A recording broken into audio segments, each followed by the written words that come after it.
Sei que os seus olhos, sempre atentos, permanecem em mim,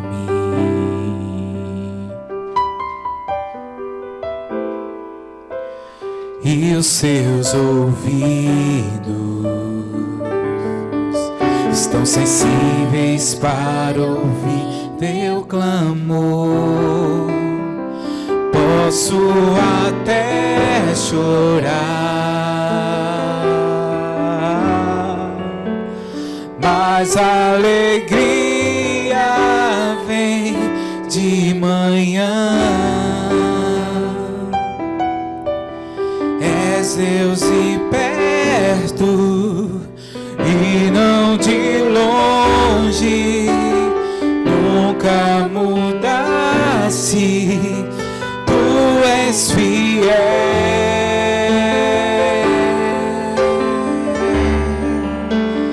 Deus de aliança, Deus de promessas, Deus que não é homem pra mentir.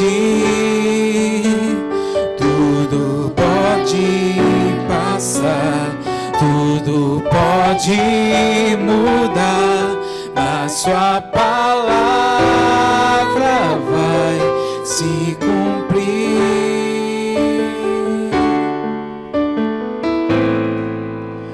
Sei que os teus olhos, sempre atentos, permanecem em mim,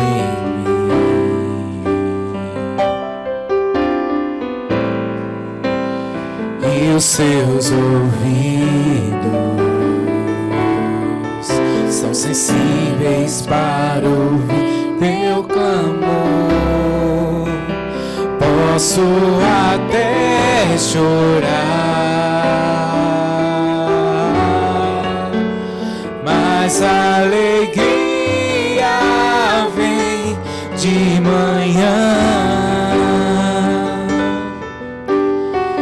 És Deus de perto e não de longe.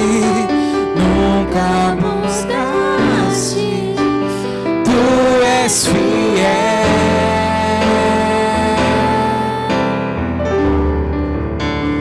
Deus de aliança, Deus de promessas, Deus que não é homem pra mentir. Tudo pode passar, tudo pode mudar, mas tua palavra vai se cumprir. Posso enfrentar o que for, eu sei quem luta por mim. Seus planos não podem ser frustrados.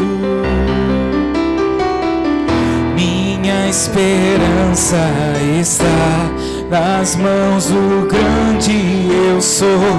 Meus olhos vão ver o impossível acontecer.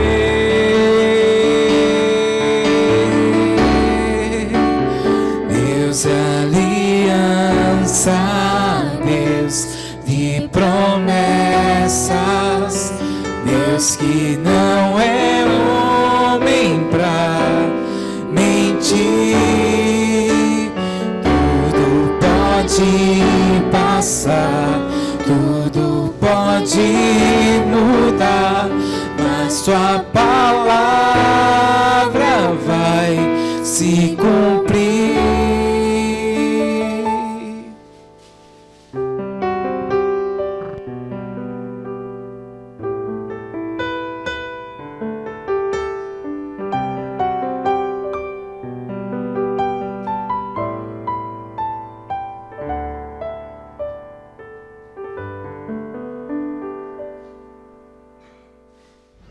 Bom dia, meu irmão e minha irmã, graça e paz. Sou ministro comissionado Carlos Vitor, da Paróquia Getsemane, e Estamos aqui mais uma vez nesse domingo de manhã, nessa maneira alternativa de estar mais próximo com você, de trazer uma palavra para o seu coração, de trazer um momento de louvor. Isso não substitui o nosso culto eucarístico, que está acontecendo nas quartas-feiras, 18h30 até as 20 horas. Então você é convidado a estar conosco, participar da mesa do Senhor nesse momento importante. Amanhã é segunda-feira e nós teremos o nosso tão querido encontro. Tá sendo um momento especial porque nós estamos nos meses da mulher e nossa Paula Garcia tá vindo trazer uma palavra para nós amanhã. Então, sinta-se convidado. Na quarta-feira, então, nós teremos o nosso culto eucarístico. E na quinta-feira também nós temos o sopão, um momento importante e lindo, que você pode vir participar junto com o ministro Rafael. Na sexta-feira, onde a gente está acontecendo nossos PGs, estão sendo também no horário mais cedo por conta da pandemia. E aí então, se você sentir no coração, você pode contribuir também conosco. Está passando aqui na tela o nosso Pix, as formas que você tem para contribuir com a casa do Senhor. E então é isso, minha gente. Vamos louvar e adorar o Senhor nesse momento. Fica com Deus, Deus te abençoe.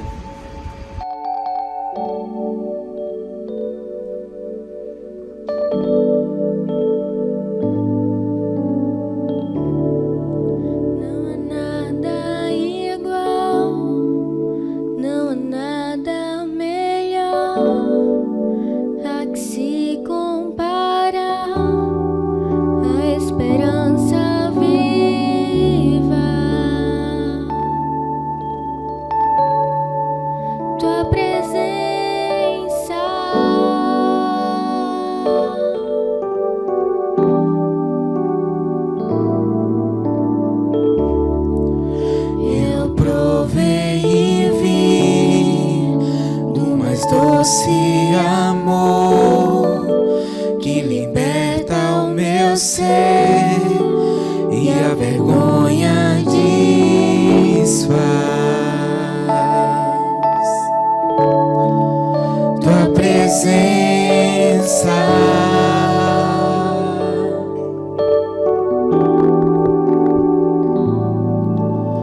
Santo Espírito, és bem-vindo aqui. Vem inundar, encher esse lugar. É o desejo do meu coração.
É o desejo do meu coração, sermos inundados por tua glória, Senhor.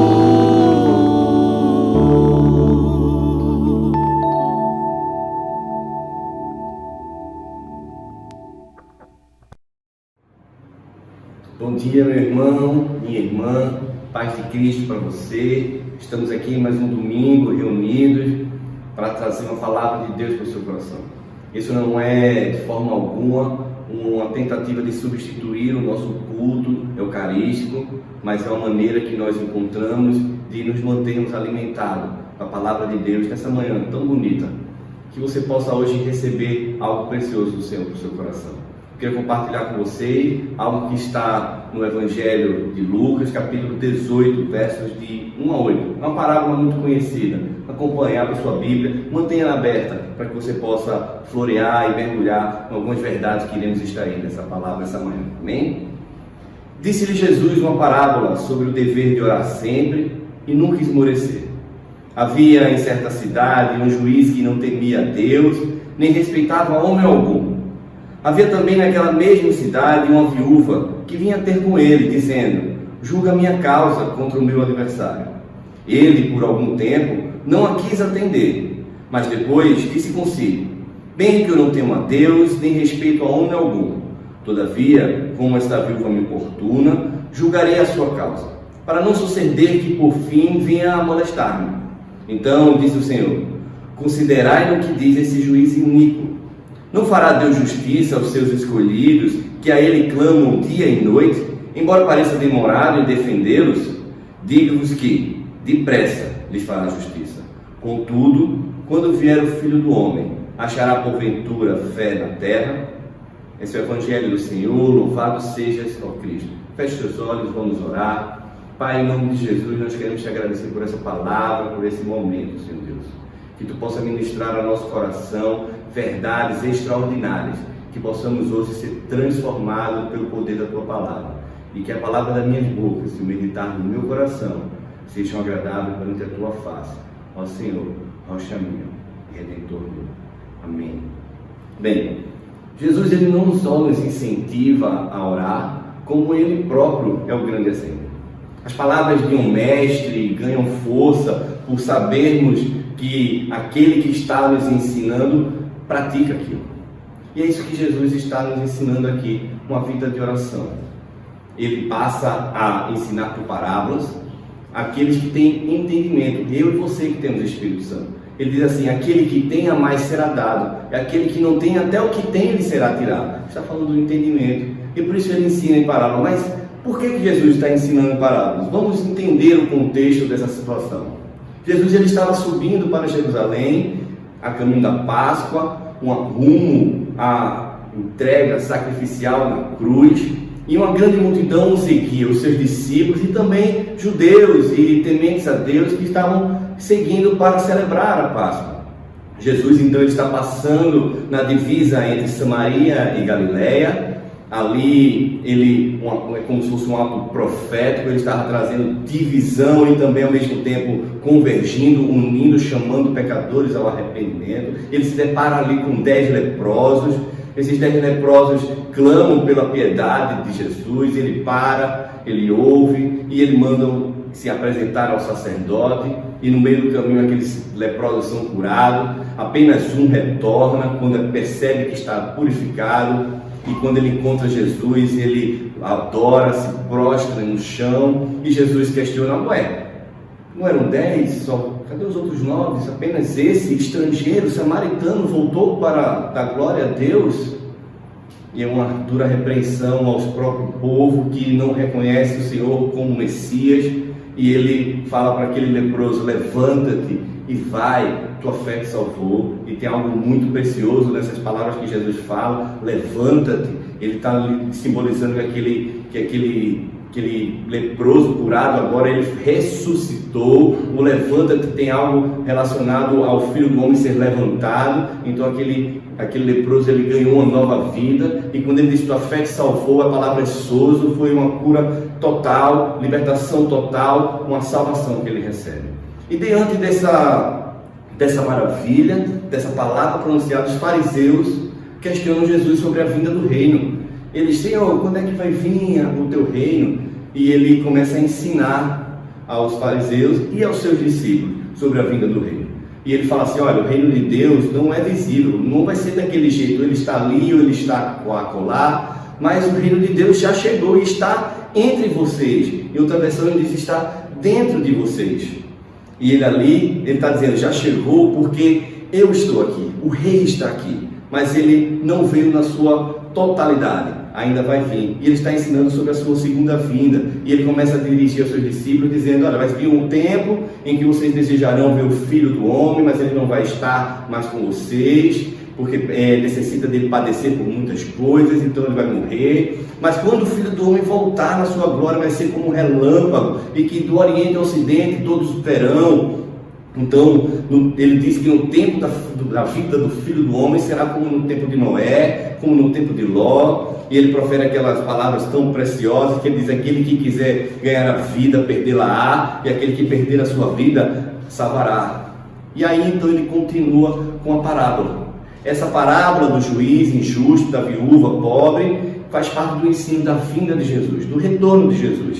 E ela é muito preciosa porque Jesus nos dá verdades importantes em 3 aspectos, em forma de contrastes. E a gente vai analisar esses contrastes para poder extrair as verdades preciosas que Jesus nos quer ensinar nessa manhã.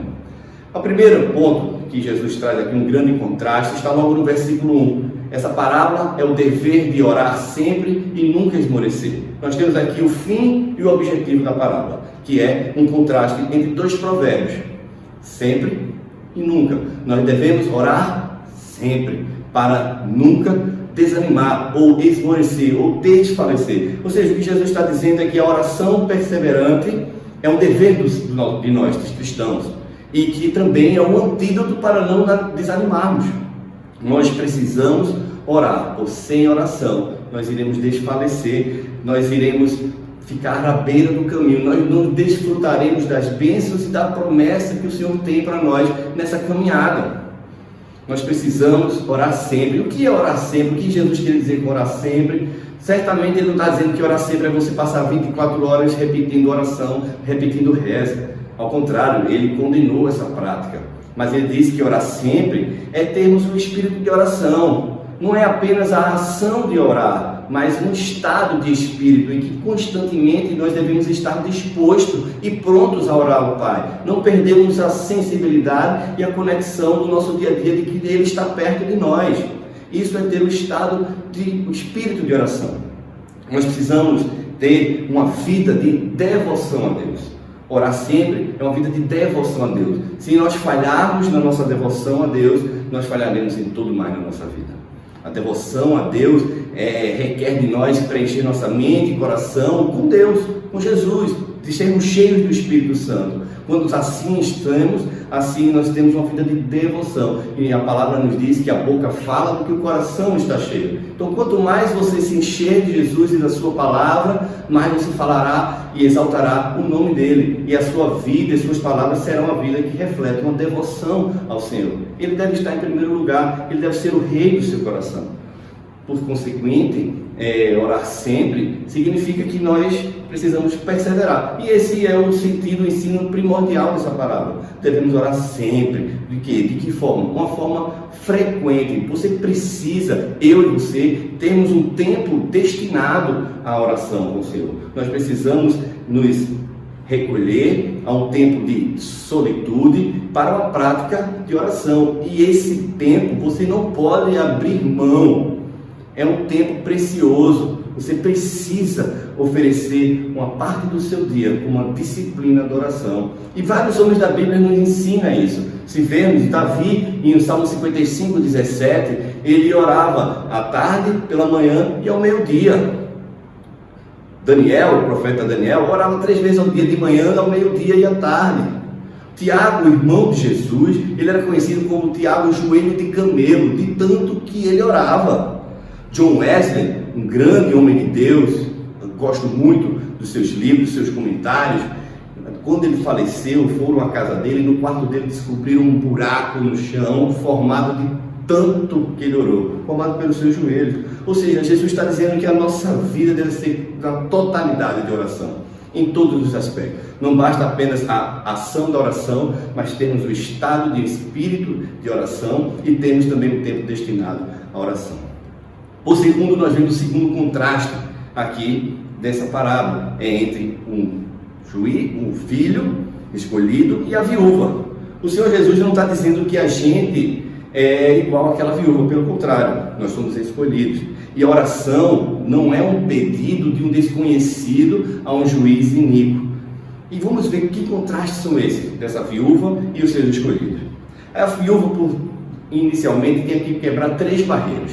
Primeiro, naquele tempo a mulher não era reconhecida perante a lei. Ela não pleiteava sua causa durante a justiça. Eu creio que naquele momento que Jesus profere essa parábola, ele está ali passando por um povoado e o juiz, ele não tinha um edifício, ele era itinerante. Então ele montava a sua tenda, ele vestia umas roupas bem pomposas e ali ele atendia e julgava as causas. E ele sempre, ali naquela época, favorecia as pessoas que tinham mais dinheiro. E ali podiam subornar, até mesmo corromper a sua própria decisão a seu favor. E aquela viúva era pobre, ela não tinha um marido, era viúva, ela não tinha quem pleiteasse por ela, representasse no tribunal. A mulher não podia representar no tribunal. E depois ela era pobre, ela sequer poderia corromper ou subornar aquele juiz. Então essa mulher, ela era desprotegida, ela era indefesa, ela não possuía um protetor, não possuía quem pudesse representá-la. E ela não era respeitada por esse juiz. E essa viúva não nos representa. Por quê? Porque ela era anônima, desconhecida e desprotegida. Mas nós somos filhos de Deus. Nosso nome está rolado no céu. Nosso nome está escrito no livro da vida. O Senhor, Deus, nosso Pai, tem gravado o nosso nome na palma da sua mão. Aquela viúva, ela não tinha acesso ao juiz, mas nós temos acesso livre ao trono da graça. A viúva não tinha amigo nenhum naquele tribunal, mas nós temos Jesus, o justo, o advogado fiel, que está intercedendo por nós a todo tempo diante do Pai. Ele é o nosso sumo sacerdote que atende a nossa necessidade e as nossas fraquezas. A viúva não tinha nenhuma garantia, nenhuma promessa de que sua causa seria atendida. Mas nós temos a palavra de Deus, com centenas de promessas do cuidado generoso de Deus para a nossa vida. E aqui eu acredito que tem o maior contraste entre a viúva e os escolhidos de Deus. Aquela viúva, no seu desespero, ela recorreu ao tribunal. Nós não. Nós, no meio ao nosso desespero, nós entramos com ousadia à sala do trono de Deus. O seu escolhido, você não deve correr para outras pessoas ou por sua esperança em homens. A nossa garantia de justiça está no Deus soberano. E se nós não orarmos, certamente nossa vida se tornará como dessa viúva, pobre. E a pobreza espiritual certamente nos fará enxergar a Deus como um Deus injusto, um Deus distante, que não atende a nossas causas, que não se importa. Na verdade, isso aqui serve de estímulo para que nós continuemos e perseveremos em oração. Pois assim nós teremos a maior revelação de quem Deus é e quem Jesus é. E principalmente, quem nós somos em Cristo Jesus. Um filho amado, um escolhido. Por terceiro, se a oração não é um pedido de um desconhecido a um juiz injusto, a oração é um pedido dos escolhidos a um Deus justo, a um Pai amoroso.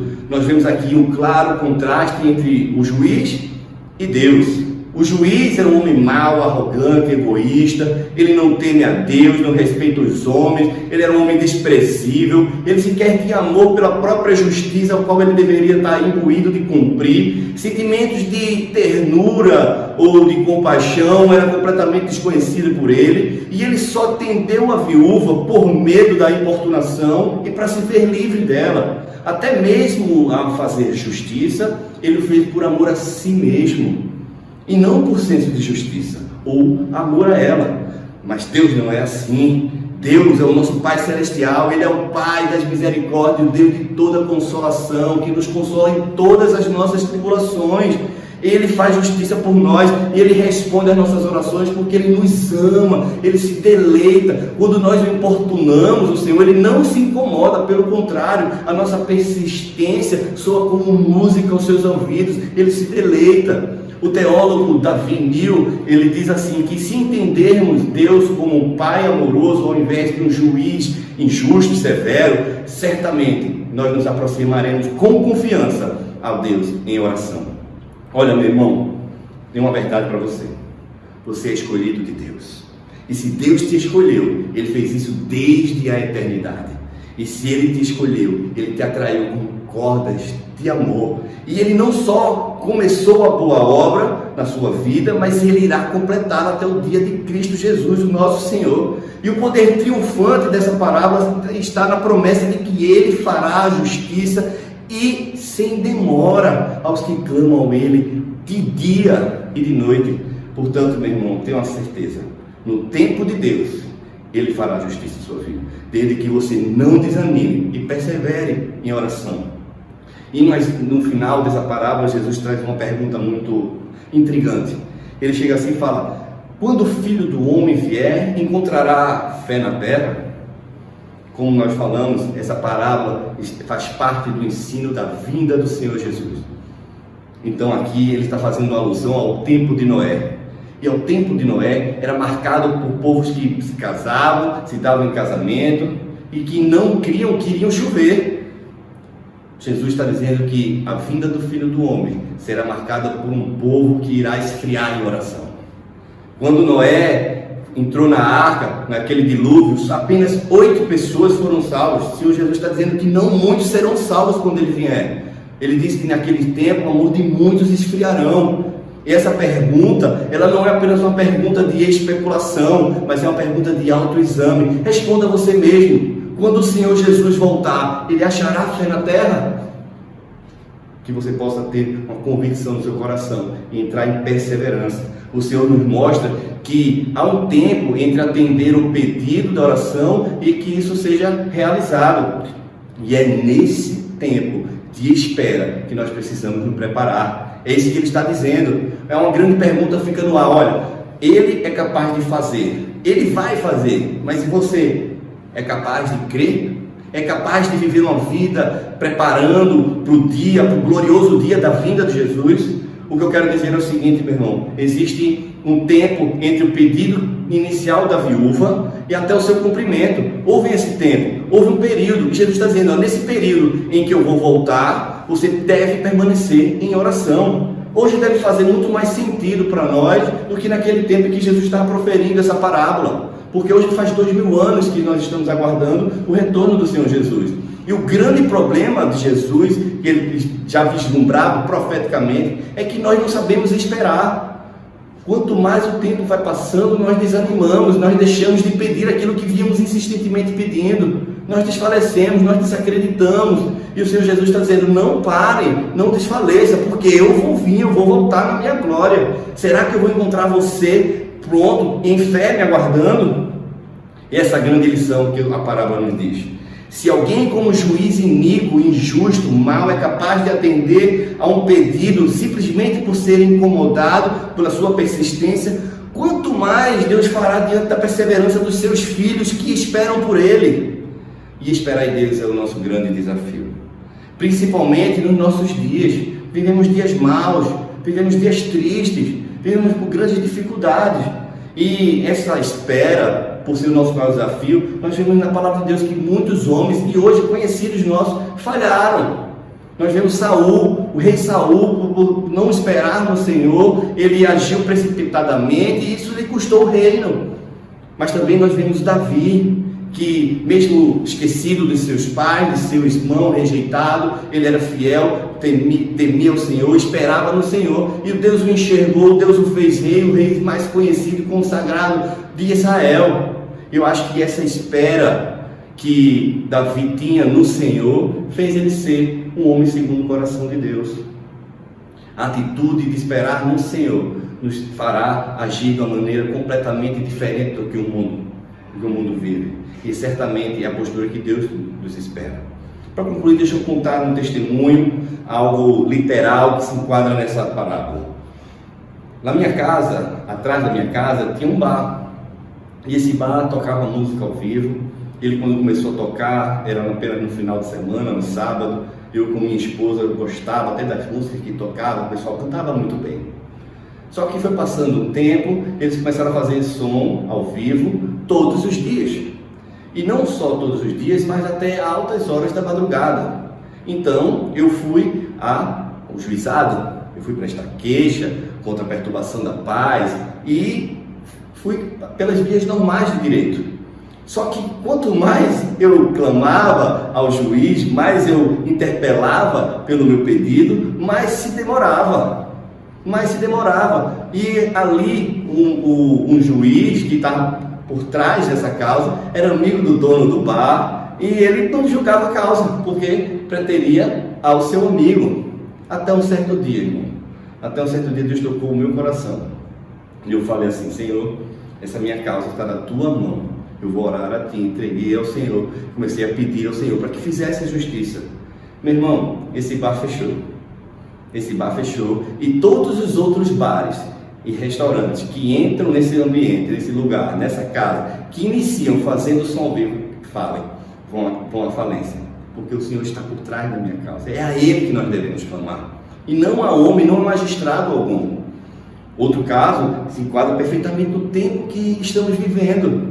Nós temos visto aí na televisão a quantidade de corrupção, de notícias que nos deixam até temerosos. Nós estamos vendo uma pandemia, nós vemos a igreja pleiteando por ser reconhecida como serviço essencial, para que possamos abrir as nossas portas nos sábados, domingo, para que possamos ter o livre culto a Deus e adoração. Nós vemos aí homens de Deus pleiteando na justiça o reconhecimento da igreja. Nós não devemos pleitear a homem, a magistrado algum. Nosso Senhor é o justo juiz, é Ele que nos defende, é Ele que devemos clamar. Portanto, se você hoje, meu irmão, está com alguma esperança, alguma causa sua, alguma notícia, algum problema que está dependendo de um homem, que você está correndo atrás de uma decisão humana, pare de fazer isso.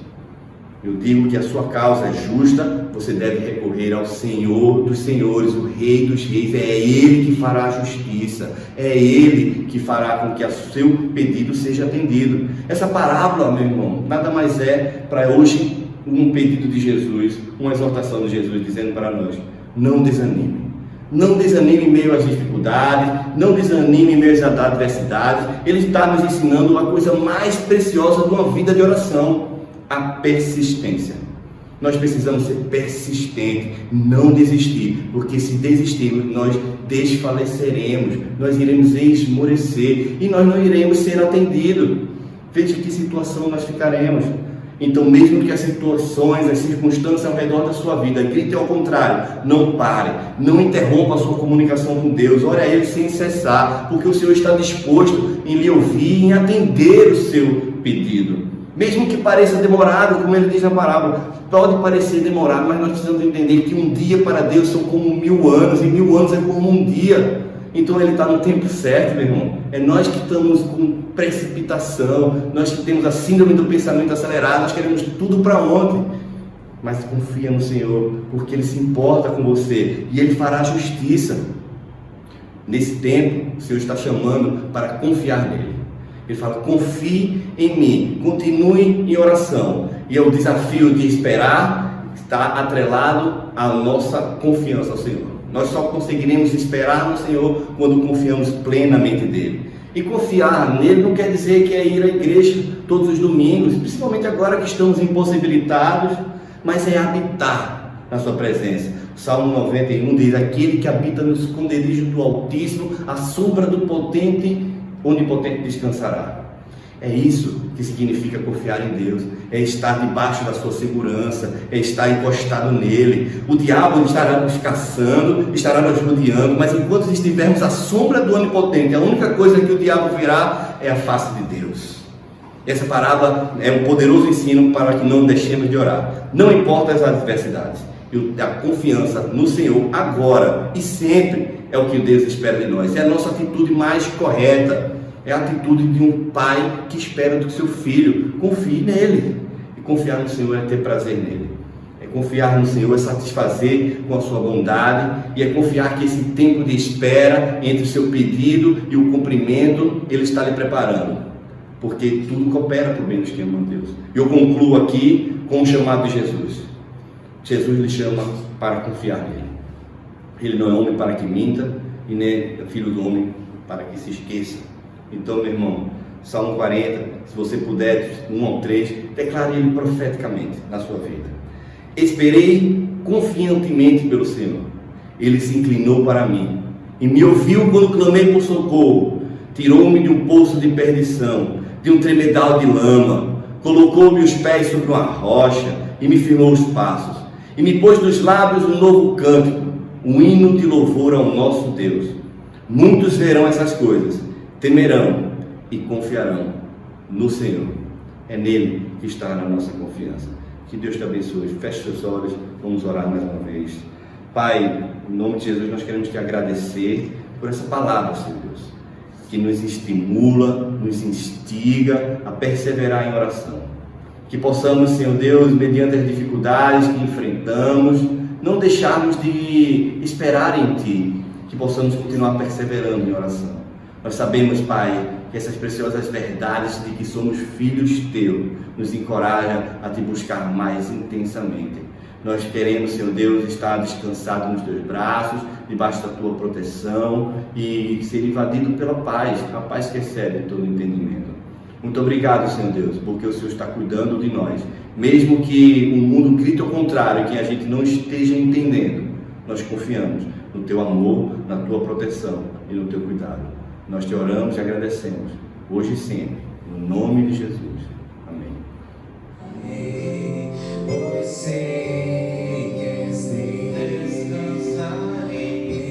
Meus irmãos, muito obrigado pela sua companhia. Que essa palavra traga conforto ao seu coração, esperança e confiança em Deus. Eu estou aqui na nossa sala de oração. Eu estou orando pela nossa igreja, por cada um de vocês, para que esse tempo passe, mas você precisa fazer a sua parte também. Você precisa se cuidar, nós precisamos respeitar autoridades, porque a autoridade é instituída por Deus. E se nós não obedecemos, nós trazemos condenação para nós mesmos. Que nós sejamos conhecidos pela nossa obediência. Então, queria mais uma vez agradecer e te chamar para fazermos o nosso ID. ID, na paz de Cristo. Sede corajosos e fortes no testemunho do Evangelho entre os homens. Servir ao Senhor com alegria, no poder do Espírito Santo. Amém.